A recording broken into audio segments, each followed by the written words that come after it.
Hi అండి, అందరూ ఎలా ఉన్నారు?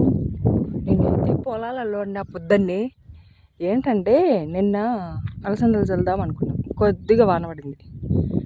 మళ్ళీ బీడు పెట్టేస్తే గడ్డి పెడుతుందిలే అని చెప్పి దున్నిచ్చినాము. ఆల్రెడీ రాళ్ళు వేరేసి చేనంతా.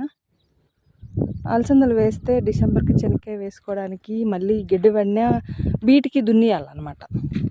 బీటికి ఎన్నికి దున్నియడం అని చెప్పి ఒక 20 కేజీల అలసందలు తీసుకొచ్చి చేనంతా చల్లమని సలహా ఇచ్చినారు మా వాళ్ళు.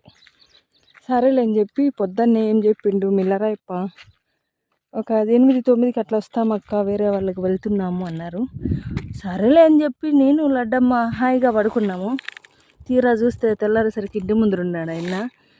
సరేలే అమ్మా, మీరు ఉప్మా తినేసి వెళ్ళిపోండి అని చెప్పి నేనైతే బయలుదేరి వచ్చేసా. ఇదిగో ఇలాంటి టబ్బులు 3 టబ్బులు చల్లినా, ఇది 4వ టబ్బు.